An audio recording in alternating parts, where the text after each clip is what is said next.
اكتب شخصياتك عشان الشخصيات ما تسحش على بعض. ولأ، دي مش طلاسم، دي نصيحة 15 للكتاب. فخليني أحكي لك. طيب، دلوقتي لو بطلة الرواية بتاعتنا اتسرقت المحفظة بتاعتها، فهي راحت لأصحابها بتحكي لهم. رد فعلهم كل واحدة كانت مختلفة عن التاني. فالأولانية قالت لها: اجمعي أشياءك، سنذهب لقسم الشرطة في الحال، أقسم أن ينال ذلك اللص جزاءه. التانية راحت جاية قاعدة مربعة، قالت لها: أهم شيء، أسرقت الحقيبة الجديدة أم نجت من هذه الكارثة؟ فهي بتتريق عليها. التالتة راحت جاية قايلة لها: متأكدة أنها سرقت؟ ربما سقطت منك بمكان ما، لنعد للمتاجر التي اشتريت منها، لعلها تكون هناك. الأولانية كانت عصبية حادة، ادتش نفسها أصلا ثواني حتى تفكر. هي قالت لها: بصي، هنروح اسم الشرطة هخرب بيته هناك. التانية ما سألتهاش حتى انتي كويسة ولا لا، راح جامد الطريقة عليها، قالت لها أهم حاجة بقى ان الشنطة الجديدة لسه موجودة يعني.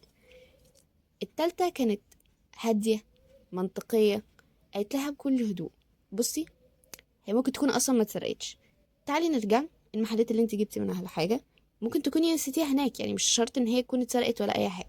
فتعالي الاول نسال، بعد كده نبقى نشوف هنعمل ايه. عزيزي الكاتب، زي ما كل واحد فينا ليه شخصيه، شخصيات روايتك برضو شخصيتها بتكون مختلفه عن بعض. عشان بقى ما تسيحش الدنيا على بعض، انت محتاج ان انت تكتبها في ورقه. فلو انت بتكتب في كراسه، خلي ورقه تكتب فيها كل شخص شخصيته بتكون عامله ازاي.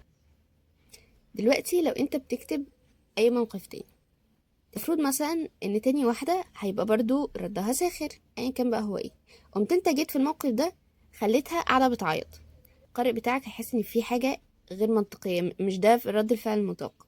طبعا ده تكنيك ممكن تستخدمه في حاجات تانية، بس انا لو بتكلم دلوقتي ان 70% على الاقل المفروض ان اللي هيحصل ايه، ان هي تتريق لان دي شخصيتها. تقوم انت جاي عاملي حاجة تانية خالص. يجي المشهد التالت تقوم انت تخليها رد فعلها هادي جدا. يجي المشهد الرابع تقوم انت تخليها مثلا عصبية. كده انت سيحت الدنيا كلها على بعض، كده كل الشخصيات بقوا شبه بعض، كل واحدة بتتصرف بطريقة عشوائية. اللي هتلاحظه مثلا على مدار اي مسلسل ان الشخصية بتكون ثابتة. يعني لو هي مثلا ساخرة بتقعد لحد اخر المسلسل ساخرة، لو واحدة مثلا هادية بتقعد لحد آخر المسلسل هادي، وهكذا، بغض النظر عن الاكسبشنز اللي ممكن تحصل من وقت للتاني. هل ممكن بقى ان هو يكون في تشابه؟ لو انت روايتك طويلة وكبيرة او سلسلة وفيها شخصيات كتيرة، مثلا انت على مدار الرواية في حوالي 30 شخصية اتذكروا، 20 شخصية اتذكروا، ايا كان، مفيش اي مشكلة ان يحصل تشابه. يعني انت اصلا في حياتك ممكن تكون انت عارف مثلا اتنين تلاتة، انت عارف مثلا ان انا لو عايزه اخرج، هي دي الناس اللي بتحب الخروج، هي شخصيتها كده بتحب ان هي عندها استعداد تنزل في اي وقت، صح ولا لا؟ فطبيعي ان انت يكون مثلا من وسط ال20 شخصيه دول في اتنين تلاته بيتريقوا، بس ما ينفعش يكون في تطابق.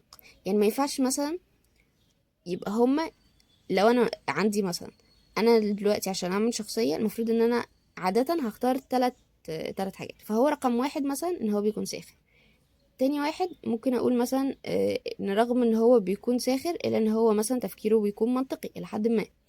الشخصية التانية لو هي برضو رد فعلها الاول بيكون ساخر، هخلي ان الحاجة التانية يعني الصفة التانية بتاعتها ان هي عصبية. حلو، فبالتالي مهما كان في تشابه الا ان هو ما يكونش فيه تطابق، يعني ما يبقاش الاتنين وكأنهم توأم كده بيدوا رد الفعل هو في كل حاجة. في النهاية عزيزي الكاتب، أحب أفكرك إنك بتحب رواية الفانتازيا والتنانين، في روايتي لهيب التنانين موجود دلوقتي في نجمة القراء. كده دايما